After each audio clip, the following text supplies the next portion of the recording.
Let's go witch supply shopping with only $20.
These are the incense sticks that we got today. I'm going to open them up and I'm going to use one on the altar. These are awesome to use on your altar as smoke can be used to cleanse. It's also nice to have something in the background that smells good. The other item we picked up is table salt. So this can be used for cleansing and protection. It can be used in spells. You can mix it with other herbs to power up the salt and create different intentions. Bay leaves can be used for protection. They can also be used as petitions, so you can write on them. They can also be used in dream work.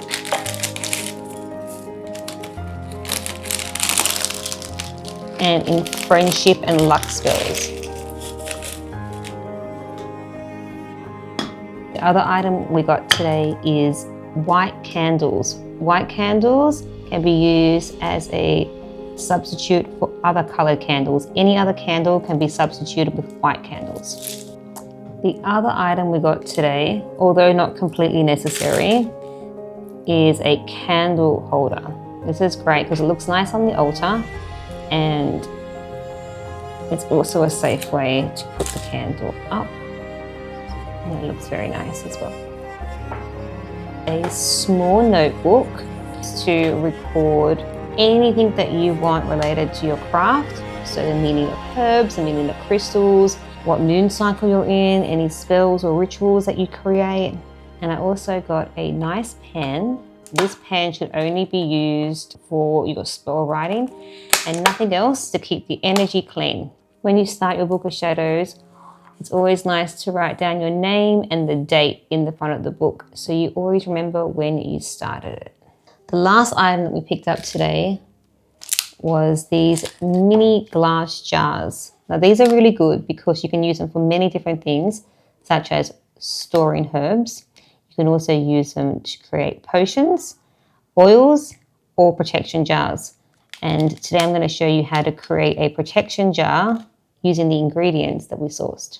So the first thing we need for this protection jar is a bay leaf. If you can find a little itty bitty tiny one, it will fit in there very nicely. Okay, so the first thing we're going to do is you're going to write down the name of the person you want to protect. You can write your name on here if you want.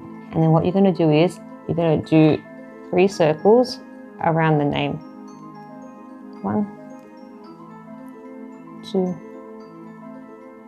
3. We're going to open up our little jar and you're going to get the incense stick that we bought today and you're going to put it inside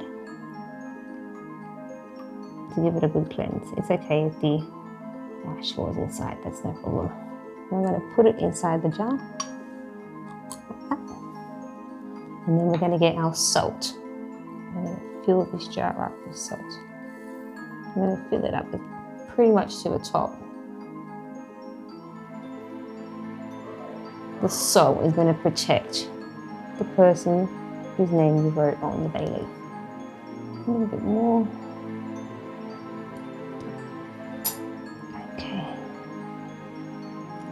Now the next thing we're going to do is we're going to seal the jar. So I'm going to get that candle. We're going to get the candle that we got today and we're going to light it. So we always light from another candle because light from light. Okay, so let's go here and get this candle. And then we're going to put it on top here. And we're going to, best we can, seal this jar with melted wax. Just be careful with the flame so you don't set the cork on fire. There is a super easy protection spell. Keep it somewhere nice and safe, make sure it doesn't break. And that is a really easy protection spell. So this spell here is a protection spell using just a white candle, and that's it. You're going to want to carve their name into the candle.